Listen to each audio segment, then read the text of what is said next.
Hello guys, welcome to another video in my channel. अभी हम जिस मैच के बारे में बात करने वाले हैं वो है कल सुबह को होने जाने वाला वुमेन सुपर स्मैश का मैच, जो कि होने जा रहा है नॉर्दर्न ब्रेव वुमेन और ऑकलैंड हार्ट्स के बीच में। ये मैच होने जा रहा है बे ओवल माउंट मॉन्गनोई में, जो कि नॉर्दर्न ब्रेव का घर है। वेदर क्लियर है, दिक्कत वाली बात नहीं है। आज के मैच डे की बात करें तो मुझे लगता है ठीक ठाक सा गया होगा। मेंस वाले मैच में निक केली का प्रेडिक्शन हमने नहीं किया था, तो वो बैकफायर किया होगा आपके लिए। और कुछ लोगों ने एंगस मैकेंजी को रखा था बॉलिंग सेक्शन में, स्पेशली रिस्ट्रिक्शन वाले साइड्स में, तो वो दोनों बैकफायर किए होंगे। अगर आपने निक केली पे फालतू का रिस्क नहीं लिया तब तो चीज़ें सही गई होंगी। और मैकेंजी ने कुछ लोगों ने लिया था, तो वो एक चीज़ हो सकती है जो आपके अगेंस्ट यही हो। और वुमेन वाले मैच में तो बहुत सिंपल सी चीज़ें थी और ज़्यादा कुछ अलग वहाँ पे नहीं हुआ। जिन जिन प्लेयर्स के बारे में हमने बात करी थी वो बहुत सही प्रिडिक्ट हुए थे। रेबेका बर्न स्पेशली, अगर आपने रिस्ट्रिक्शन जहाँ पे नहीं है वहाँ पे दिया होगा, या फिर मिसी बैंक्स, इन दोनों के ही बारे में हमने प्रेडिक्शन करे थे। एक ही player out of the box आ गई, वो थी मैटी पेना, और वो इसलिए क्योंकि उन्होंने बॉलिंग कराई थी, और वो भी लास्ट ओवर में। लास्ट के 2 ओवर में उन्होंने 3 विकेट्स निकाले, जो कि बिल्कुल ही प्रेडिक्टेबल नहीं था। बाकी बैटिंग से वो भी कुछ खास नहीं कर पाई।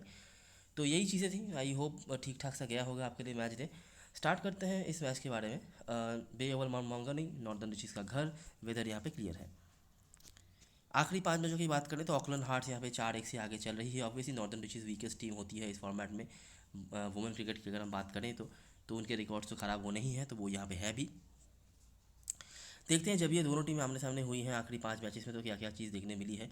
आपको याद होगा मैंने नॉर्दर्न डिस्ट्रिक्ट के बारे में सीज़न की शुरुआत में ही एक बात बताया था कि एक ऐसी टीम है कि ये 20 ओवर बल्लेबाजी भी करेंगे, रन भी नहीं बनाएंगे और विकेट भी नहीं देंगे। तो इनके मैचेस में टीम बनाना बहुत मुश्किल होता है। लेकिन इस फिक्चर में तो वो सिलसिला बरकरार रहता है कि बैटिंग से वो रन नहीं बनाते हैं लेकिन विकेट्स उनके गिर रहे हैं। ठीक है, ऑकलैंड के जो बॉलर्स रहे हैं पास्ट में, ऑब्वियसली इस सीजन में तो नहीं हुआ है T20 में कोई मैच, लेकिन इसके पहले जब वो खेले हैं तो ऑकलैंड के बॉलरों ने इनके विकेट्स तो निकाले हैं। ठीक है, नोटिस करो, कुछ उनमें से अवेलेबल होंगे, कुछ नहीं होंगे। ये पहला मैच है, नॉर्दर्न से बना था 97 रन। प्रसाद आपको दिखती हैं, प्रसाद अभी नॉर्दर्न के होकर खेलती हैं, जैस प्रसाद। और गड़ी के कुछ स्कोर्स हैं, ऑकलैंड ने चेस कर लिया। केटी पर्किंस वगैरह के रिकॉर्ड्स काफ़ी अच्छे थे, लेकिन वो अवेलेबल नहीं है ऑब्वियसली। नेंसी पटेल के 3 और रिचर्डसन का 1 विकेट यहाँ पर आपको देखने को मिल जाता है। नेंसी पटेल को ऑकलैंड काफ़ी पसंद है, स्पेशली लॉन्गर फॉर्मेट में अगर आप देखोगे। नेंसी पटेल ने बहुत तंग करके रखा हुआ है विद द बॉल स्पेशली। यहाँ पे ये मैच हुआ था हैमिल्टन में। यहाँ पे भी नॉर्दर्न डिशेस ज़्यादा कुछ कर नहीं पाई और 7 विकेट भी उन्होंने खोए।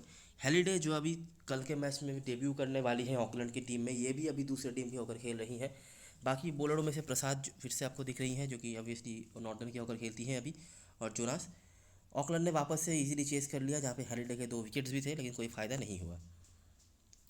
अगला मैच ऑकलैंड ने पहले बल्लेबाजी करी और काफ़ी अच्छा स्कोर बनाया 142 का। हेलिडे, पटेल, बाउचर, ये आपको दिखते हैं। बाउचर अवेलेबल नहीं है, हेलिडे दूसरी टीम में खेलती है, पटेल का नाम पहले भी आ चुका है। और बैटिंग से भी पटेल ने कंट्रीब्यूट करा था। और यहाँ पे 7 विकेट भी खोए थे। रन तो यहाँ पे भी उन्होंने नहीं बना पाए, 94 ही बनाया बस। जोनास है और जॉर्जी पिनफोर्ड के 1 विकेट थे।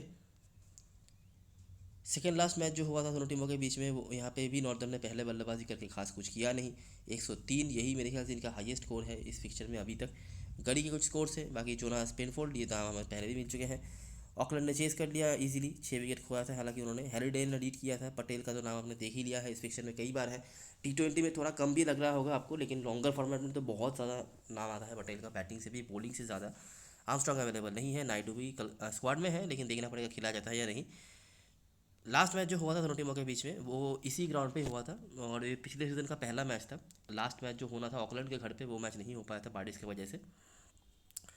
ऑकलैंड यहाँ पे बैटिंग उन्होंने कुछ खास नहीं किया था, 92 पर वो निपट गए थे। और वो भी तब जब नीचे से हक्कर ने परफॉर्म करा था, नहीं तो और भी प्रॉब्लम्स आ सकते थे उनके लिए।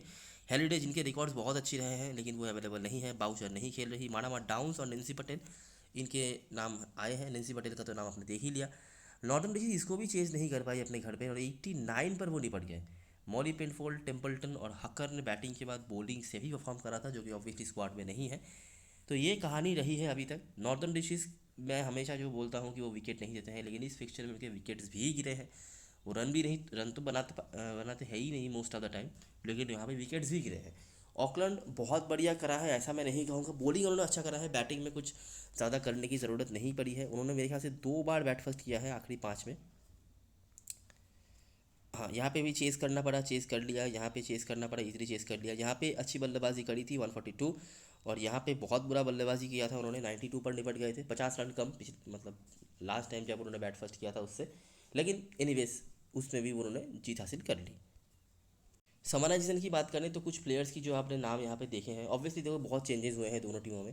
नेंसी पटेल अभी भी उनके रिकॉर्ड्स भी हैं और वो उस टीम के होकर खेलती भी हैं। हैरिडे के रिकॉर्ड्स इस फिक्चर में बहुत अच्छे हैं, लेकिन वो दूसरे टीम के होकर खेलती है।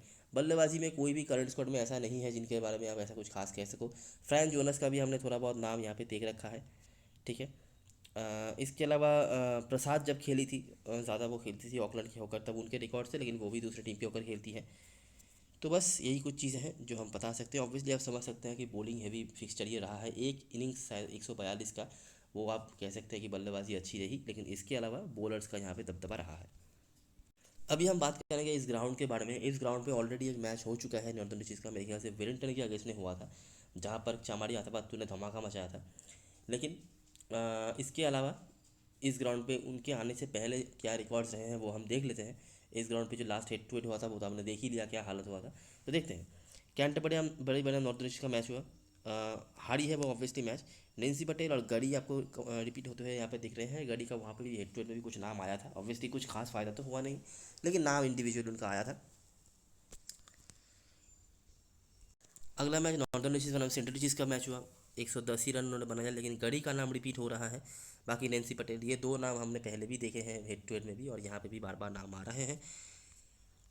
पिछले सीज़न का सेकेंड लास्ट मैच जो था कैंटरबरी के साथ ही था। नेंसी पटेल, गड़ी और सैम कर्टिस का नाम यहाँ पे ऐड हो रहा है। बैटिंग थोड़ा सा बेहतर किया था यहाँ पे नॉर्थन डिस्ट्रिक्ट ने, लेकिन एनीवेज वो मैच हार गए। पिछले सीज़न का लास्ट मैच जो आपने हेड टू हेड में देखा वही है। यहाँ से अपने को जो मेजर परफॉर्मर देखने मिले थे वो नेंसी पटेल थी, बाकी बैटिंग से तो कोई नहीं है जो बता सकते थे हम। और इस सीज़न में जो एक मैच हुआ है यहाँ पे 110 रन पर निपटा दिया था वेलिंगटन को, जिसको लीड किया था आतापत्तू ने, ठीक है। इन्होंने काफ़ी मतलब इम्प्रेस किया हुआ है और इनसे उम्मीद करी भी जा रही थी कि वो काम करेंगे भी, लेकिन पहले ही मैच में कर देंगे वो भी वेलिंगटन के अगेंस्ट में, शायद कुछ लोगों ने सोचा नहीं होगा। उन्होंने 4 विकेट निकाले। नेंसी पटेल यहाँ पे रिपीट हो रही हैं। कर्टिस और गड़ी, इनका नाम पहले भी आ चुका है। बाकी वाटकिन, लाम्पलू ये भी विकेट्स में रहे हैं मानामा डाउन्स के साथ, ठीक है। तो बॉलिंग इंप्रूव हुआ है ऑब्वियसली आताबातु आने के बाद, और मानामा डाउन्स भी कुछ मैचेस में अच्छी बॉलिंग करा रही हैं, विकेट्स भी निकाली हैं, इकोनॉमिकल भी रही हैं। नेंसी पटेल थोड़ा अप डाउन रहा है, लेकिन एज ए यूनिट बॉलिंग ठीक ठाक हुआ है। वाटकिन भी अब आ चुकी है इनकी टीम में। बैटिंग में अभी भी इंप्रूवमेंट्स की ज़रूरत है। आताबातु का बैटिंग परफॉर्मेंस अभी तक हमने अच्छा खासा आते हुए नहीं देखा, तो देखना पड़ेगा कि कल के मैच में क्या होता है। बाकी हेड टू हेड से जो चीज़ें थी मैंने आपको दिखा दी, ग्राउंड से रही ये चीज़ें। जो प्लेयर्स ग्राउंड से हमें ज़्यादा इंपॉर्टेंट होते हुए दिख रहे हैं उनमें से सैम कर्टिस का नाम आप थोड़ा बहुत ऐड कर सकते हैं बैटिंग से। गड़ी, नेंसी पटेल तो हमने पहले भी देखा है, और आताबातु वगैरह मुझे बताने की ज़रूरत नहीं है, रिकॉर्ड हो ना हो तो परसेंटेज कैप्टन वाइस कैप्टन है, वो तो आपकी टीम में भी होंगी। और मारा डाउन्स आप थोड़ा बहुत कह सकते हैं। बात करें अगर जेस वाटकिन का, तो उनका कुछ खास रिकॉर्ड नहीं रहा है ऑकलैंड के अगेंस्ट में।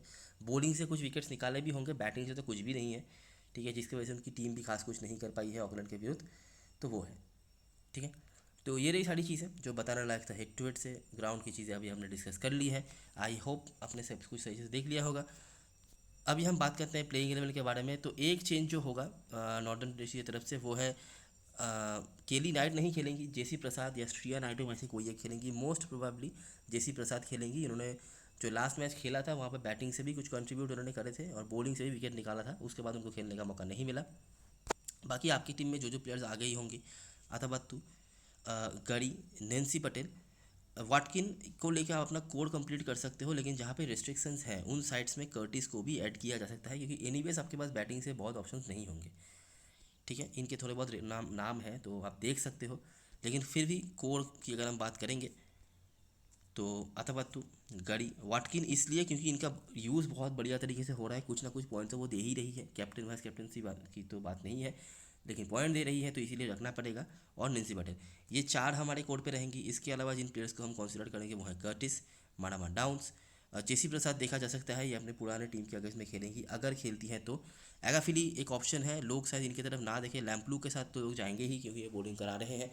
एगाफिली भी एक अच्छी ऑप्शन है। एगाफिली को लास्ट मैच पे डिसेंट ओवर्स में जगहों पे बॉलिंग दी गई थी और उन्होंने काफ़ी अच्छी बॉलिंग कराई थी। शायद एक विकेट मिला था या नहीं मिला था, लेकिन बॉलिंग उन्होंने काफ़ी अच्छा कराया था। तो मुझे लगता है एगाफिली की बॉलिंग फिर से आ सकती है, तो इसके लिए तैयार रहना। बाकी लैम्प्लू तो है ही बैटिंग सेक्शन में, आगाफिली भी बैटिंग सेक्शन में होंगी। ये दोनों ही आपके लिए बॉलिंग क्वेश्चन दे सकती हैं। बात करें ऑकलैंड की तरफ से, तो लास्ट मैच के हिसाब से इजी गेज ओपनिंग कर रही थी शशि शारी के साथ। लेकिन यहाँ पे बैटिंग ऑर्डर में चेंज हो सकता है। हेलिडे ओपनिंग कर सकती हैं, हेलिडे ने पास्ट में ओपनिंग किया भी हुआ है। हेलिडे को इंक्लूड किया गया है आर्मस्ट्रॉन्ग के जगह पे। मैडी ग्रीन उसके बाद प्रूकैटन, बाउडन, एना ब्राउनिंग। एना ब्राउनिंग को प्रॉपर ऑलराउंडर की तरह यूज़ किया जा रहा है। पहले तो उनको बैटिंग में ओपनिंग भेजा जा रहा था, वहाँ पे कुछ चली नहीं वो। अभी नीचे बैटिंग आ रही है, बॉलिंग भी 3 ओवर तो मिनिमम करा ही रही है, 2-3 ओवर। कुछ खास उन्होंने अभी तक करा नहीं है। जॉसी पेनफॉल, मॉली पेनफॉल, इलिंग और फ्रैंक जोनस, इनमें से जिन जिन प्लेयर्स को अपने को लेना ही है अपने कोड को बनाने के लिए, वो है मैडी ग्रीन, हेलिडे, बाउडन। इनको छोड़ने का कोई सवाल ही पैदा नहीं होता। ठीक है, एक तो बैटिंग सेक्शन में होंगी। बैटिंग सेक्शन में बहुत सारे ऐसे प्लेयर्स हैं ना जो आपको दोनों तरफ से पॉइंट दे सकते हैं। ठीक है, तो ये अच्छी बात भी है। और दूसरी बात ये है कि बैटिंग सेक्शन में बहुत जैम होने वाला है, तो देखेंगे आगे जाके। और फ्रैंक जोनस, ये 4 हमारे कोड पे रहेंगे। इसके अलावा जिन प्लेयर्स की तरफ आप देखेंगे, ब्री इलिंग के बारे में बताया हुआ था कि ये काफ़ी अच्छी बॉलिंग कराती है, स्पेशली अगर बॉलिंग फर्स्ट हो रही हो और थोड़ा बहुत स्विंग मिल रहा है तो ये काफ़ी इफेक्टिव हो सकती है। लास्ट मैच में इन्होंने 2 विकेट निकाल के रखा हुआ था। लोग इनको ले भी सकते हैं, नहीं भी ले सकते हैं, लेकिन वही बात है। जॉसी पेनफोल्ड लास्ट मैच में सिर्फ 1 ओवर की बॉलिंग उन्होंने कराई थी। बैटिंग तो बेहतर कर ही सकती है, लेकिन बॉलिंग कम होता जा रहा है इनका, पता नहीं क्यों। तो इन दोनों में से आप किसी एक को देख सकते हो अगर आपको एक्स्ट्रा कोई बैटिंग ऑप्शन लेना है तो और या फिर दोनों को ही ले सकते हो। तो बस ज़्यादा यहाँ पे ऑकलैंड की तरफ से लेने लायक प्लेयर्स नहीं है, क्योंकि ऑकलैंड की तरफ से जो प्लेयर्स ने परफॉर्म करा है वो कम नंबर्स के प्लेयर हैं। मैडी ग्रीन ने बैटिंग से किया है, बाउडन ने 2-3 मैच में बॉलिंग से परफॉर्म करा है, तो इसके ज़्यादा हमें कुछ अलग देखने नहीं मिला है। ठीक है, तो इसीलिए ज़्यादा यहाँ से प्लेयर्स हम गिन नहीं पा रहे हैं। हेलिडे वगैरह को हम ऑब्वियसली दे सकते हैं, क्योंकि इस ग्राउंड पे भी उनके नाम काफ़ी बार आए हैं। हेड टू हेड फिक्सचर में भी उन्होंने परफॉर्म करा है। इनकी भी परफॉर्मेंस अभी तक तो आए नहीं है, खेला नहीं है इन्होंने, लेकिन रिकॉर्ड्स हैं। और फ्रैंक जोनस भी उस नाम के हिसाब से परफॉर्म अभी तक कर नहीं पाई है। बाकी तो जॉजी पेनफॉल और ब्राउनिंग में से आप किसी एक को ले सकते हो। ब्री इलिंग स्पेशली अगर बॉलिंग फर्स्ट करा रही हैं तो देखा जा सकता है। हकर बेंच पे रह सकती हैं अगर उनको खेलने का मौका मिलता है तो, बाकी देखते हैं क्या होता है। मुझे लगता नहीं उनको खेलने का मौका मिलेगा। कैप्टन बास्केटबॉल चॉइस की बात करें तो वाटकिन और अतापत्तु के आसपास लोग जाएंगे। दोनों ही हमारे टीम में होंगे, नेंसी पटेल भी होंगे। लैम्प्लू वगैरह को लेने का मतलब यही है कि ये आपको बॉलिंग क्वेश्चन दे सकते हैं, बैटिंग सेक्शन में लिस्टेड होंगी, तो दिक्कत वाली बात नहीं है। उसके बाद गढ़ी एकमात्र बैटिंग ऑप्शन जिनके नाम हर जगह पे आए हैं थोड़ा बहुत, तो ले लिया जा सकता है। जेसी प्रसाद अगर खेलती है तो वो अपने पुराने टीम के अगेंस्ट में खेलेंगी तो वो एडवांटेज उनको मिल सकता है। बाकी आगाफिली अच्छा बॉलिंग उन्होंने कराया था लास्ट मैच में और मुझे उम्मीद है कि उनको यहाँ पे भी बॉलिंग मिलेगी। बैटिंग की कोई गारंटी तो नहीं है, हालांकि इस फिक्चर के हिसाब से जैसा गया है मैच नॉर्थन की तरफ से, वहाँ पे उनको बैटिंग मिलनी भी चाहिए, लेकिन बॉलिंग वो करा रही हैं तो वो एक चीज़ है। बाउडन और ग्रीन यहाँ से हालांकि मुझे लगता है कि ग्रीन से ज़्यादा परसेंटेज कैप्टनसी का हेलिडे का हो जाएगा जब लोग इनको खेलते देखेंगे। और उसके बाद जॉसी पेनफोर्ड, शारी बैटिंग से कुछ रिकॉर्ड तो नहीं है शॉर्टर फॉर्मेट में, लॉन्गर फॉर्मेट में हालांकि अच्छे हैं, लेकिन मुझे लगता नहीं कि आप स्मॉल लीग में इनको मैनेज कर पाओगे, क्योंकि कल के मैच में बैटिंग सेशन से बहुत सारे प्लेयर्स लेने हैं और जोनास और इनिंग में से कोई एक। अच्छा, अभी के लिए मैं ये प्लेयर्स रख रहा हूँ कीपिंग सेशन में, आप किसी को भी ले लो, मेरा कोई प्रायोरिटी नहीं है। इजी केस लास्ट मैच में उन्होंने ओपनिंग किया था, अगर वो ओपनिंग वापस से करती हैं तो उनका इंपॉर्टेंस ऑब्वियसली बढ़ जाएगा, लेकिन मेरा कोई प्रायोरिटी नहीं होगा किसी पे भी, किसी के पास भी ऐसा कोई खास क्वालिटी नहीं है। और कल के मैच में अगर हेलिडे ओपनिंग करने आ जाती हैं तब तो उनका भी इंपॉर्टेंस कम ही हो जाएगा। बाकी तो होली टॉप तो मतलब सेकेंड लास्ट पोजीशन पे बैटिंग आती है, किसी को भी ले लो, मेरा कोई प्रायोरिटी नहीं होगा। अभी जहाँ पे रेस्ट्रिक्शंस हैं, ये मैच वहाँ के लिए बहुत प्रॉब्लमेटिक हो सकता है, क्योंकि देखो 4 ऑलराउंडर्स तो आपको लेने ही हैं। जॉसी पेनफोल्ड भी लेने लायक ऑप्शन है, हेरिडे को तो लेना ही पड़ेगा। वाटकिन, नेंसी पटेल, वाटकिन को लेने का रीज़न यही है कि ये कंसिस्टेंटली इनको यूज़ अच्छी तरीके से किया जा रहा है, इनके रिकॉर्ड्स अच्छे नहीं हैं। और अगर आप नोटिस करोगे इन्होंने बहुत बढ़िया कुछ नहीं किया है, लेकिन कंसिस्टेंट पॉइंट्स दिख जा रही है, सेफेस्ट ऑप्शन है। तो ये 3 है। बैटिंग सेशन में मैडी ग्रीन, बाउडेन और लाम्पलू को मैंने रखा है, क्योंकि ये में से 2 प्लेयर्स मेरे को बॉलिंग क्वेश्चन दे सकते हैं। अच्छा, बॉलरों में से फ्रैंक जोनस तो आपको लेना ही है। इसके अलावा आप किसी को भी लो, मेरा कोई खास प्रेफरेंस नहीं होगा। जेसी प्रसाद एक ऑप्शन होंगी जो अपने पुराने टीम के अगेंस्ट में खेलेंगी, इनको बैटिंग भी थोड़ी बहुत आती है, एक कॉन्सिडर करने वाली ऑप्शन होंगी। और इलिंग, मॉली पेनफोल्ड दोनों ये है, इलिंग का परसेंटेज थोड़ा ज़्यादा होगा, बेहतर बॉलिंग भी इन्होंने कराई है, आप ले सकते हो इन तीनों बॉलर्स को। अभी जो बात है, जहाँ पे रिस्ट्रिक्शन नहीं है वहाँ पे आपके लिए आसान होगा ये मैच में टीम बनाना, क्योंकि ऑलराउंडर सेक्शन में मानामा डाउन्स भी हैं जिनके रिकॉर्ड्स ठीक ठाक हैं और अच्छी बॉलिंग कराई है उन्होंने। जॉसी पेनफोल्ड थोड़ा कम ओवर मिला है, तो अगर आपको ऑलराउंडर सेक्शन में लास्ट किसी प्लेयर को देखना है तो वो जॉसी पेनफोल्ड होंगी मेरे लिए। लेकिन बैटिंग सेक्शन में हमारे पास गढ़ी है, कर्टिस है, ठीक है, उसके बाद यहाँ पर आगाफिली भी है, तो ये 3 ऑप्शंस तो है, जिनमें से मेरा सजेशन यही होगा, जिन अगर ऐसे साइट्स में खेल रहे हो जहाँ पे रेस्ट्रिक्शन नहीं है, वहाँ पे कम से कम तीनों में से 2 को लेकर चलो। ठीक है। लैम्पलू थोड़ा ठीक ठाक जगह पे बैटिंग आती है, बॉलिंग भी लास्ट मैच उनको थोड़ा कम मिला था लेकिन बॉलिंग कराती है, तो इसीलिए तीसरे बैटिंग ऑप्शन के रूप में मैंने इनको लिया है। बाकी ये दोनों तो पक्का है ही, बाउडन और ग्रीन। बाउडन को काफ़ी लोग वाइस कैप्टन भी बना सकते हैं। बाकी आगाफिली वगैरह का मैंने बता दिया, जहाँ पे रेस्ट्रिक्शन नहीं है वहाँ पे कंसिडर करना। बाउडन, लैम्पलू, आगाफिली ये आपको बॉलिंग कुशन दे सकते हैं। ठीक है।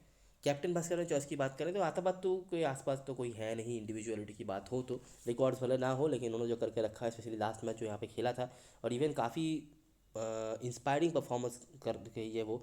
उनके आसपास भी प्लेयर्स काफ़ी इंप्रूव कर रहे हैं उनकी वजह से, तो वो भी है, कैचिंग वगैरह भी पॉइंट देती है, ओपनिंग भी कर रहे हैं, तो कोई सवाल पैदा नहीं होता।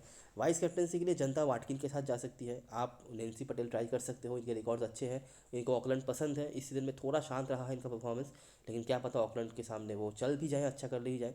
और हैलिडे भी अच्छी ऑप्शन है, ये अपने पुराने टीम की अगर में खेलेंगी। अभी देखना ये पड़ेगा कि हैलिडे का रोल कैसा होता है, इनको उसी तरीके से अच्छी तरीके से यूज़ किया जाता है जैसा इनका यूज़ नॉर्दर्न डिशेस में होता था, या फिर क्या।